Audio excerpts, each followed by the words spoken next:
علم کا مقصد کیا ہے؟ علم کا مقصد حق کو پہچاننا ہے.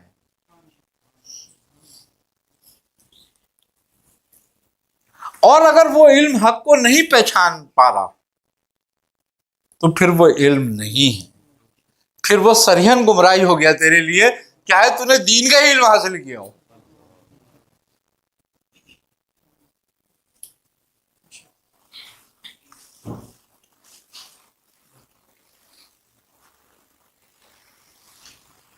اب ہمارا کیا طریقہ ہے کہ ہم سارا علم کیوں سیکھتے ہیں؟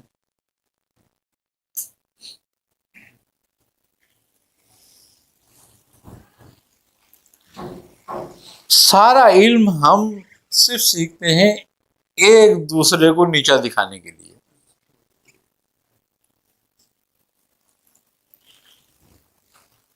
کہ اگر کسی ایک کتاب پڑھے والے نے کوئی بات کہہ دی تو 4 کتاب پڑھنے والا اس کو رد کر دے گا،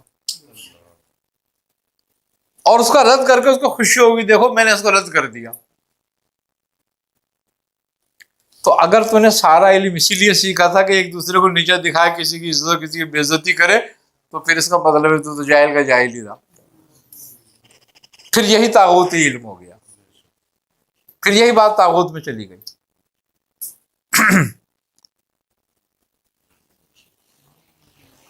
ہاں وہ بات جو اللہ اس کے رسول کی عزت کے لیے ہو رہی ہو،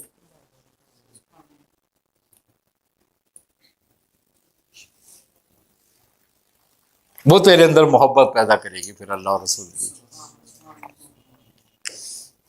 جو تو ان کی نام اس کے لیے لڑ رہا ہوں حق کے ساتھ کھڑا ہو کے.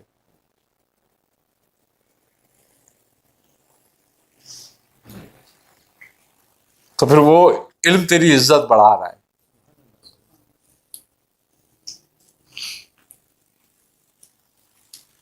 لیکن وہ اللہ اور رسول کی بات کے لیے ہے، نہ کہ تیری اپنے نفس کے انا کے لیے.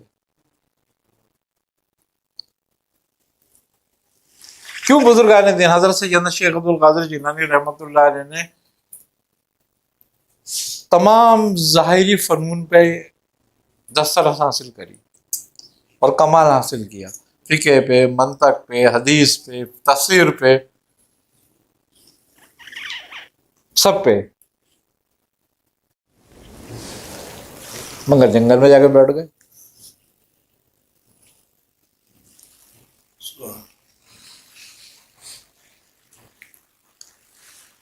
کیوں؟ کہ ان کے علم نے ان کو یہ بات دکھا دی کہ جہاں تو ہے یہ شہر ہے، اس سے نکل. تو وہ شہر کو توڑنے کے لیے نکل گئے، فریب سے، دھوکے سے نکل گئے.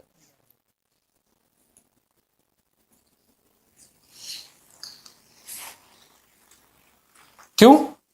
کہ آپ کو اللہ تعالی نے عالم رویا ہی میں منتخب کرا تھا.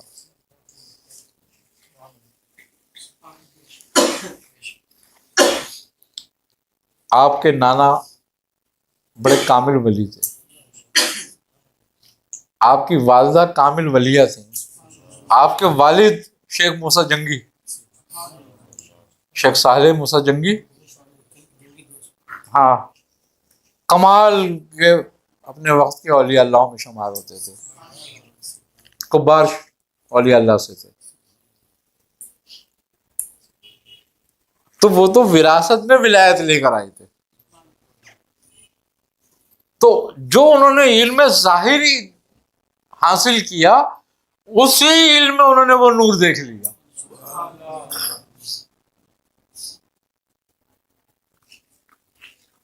اس علم نے کیونکہ حق کی طرف کا علم تھا، حق کا راستہ دکھا دیا.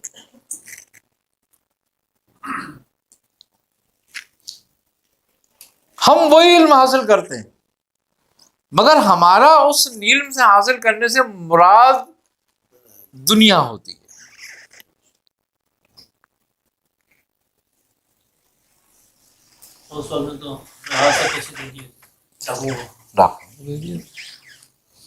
شروع سے ہدایت پر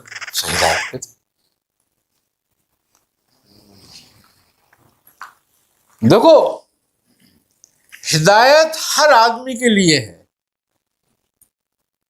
اور گمراہی بھی ہر آدمی کے لیے.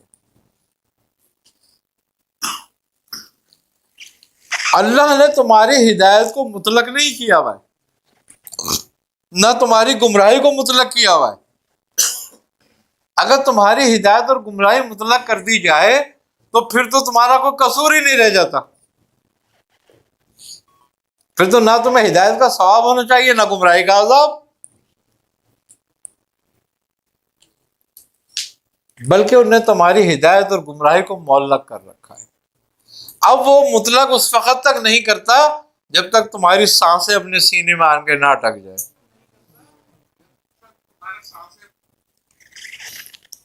نہیں اٹک جاتی، اور جب اٹک جاتی ہے تو پھر فیصلہ کر دیتا ہے کہ یہ گمراہ ہے یا ہادی ہدایت پہ. پھر اسی کے مطابق فیصلہ ہوتا ہے آگے. اسی لیے جزا اور سزا کا اطلاق ہوتا ہے کہ میں نے تجھے اختیار دیا ہوا تھا وہاں پر، تو منتخب کر راستہ، اب تو نے نہیں کرا، تیری مرضی تھی، اور تو کرتا تو تیری مرضی ہوتی. جب تو نے گمراہی اختیار کری میں نے تجھے اپنے سے دور کر دیا، تو ہدایت کرتا میں اپنے قریب کر لیتا. تو جو کچھ ہوا تیری مرضی سے ہوا. اب جب تیری مرضی سے ہوا تو بھائی ثواب بھی تیرا اور عذاب بھی تیرا.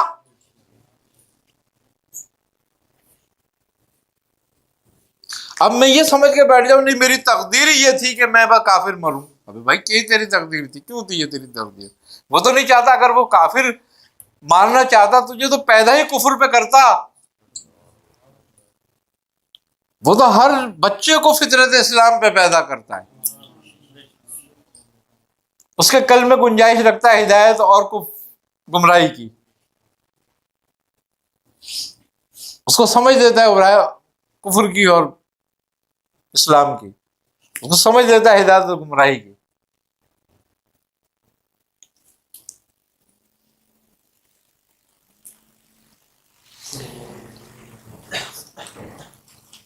آئی نا سمجھ بات؟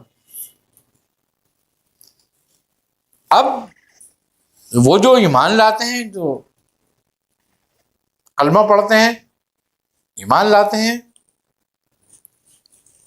وہ داخل اسلام ہو جاتے ہیں، لیکن ابھی وہ اسلام میں داخل ہوتے ہیں، اسلام ان میں داخل نہیں ہوتا. اس کے لیے ایک ٹائم چاہیے ہوتا ہے، اور جب اسلام ان میں داخل ہوتا ہے تو وہ مومن ہو جاتے ہیں.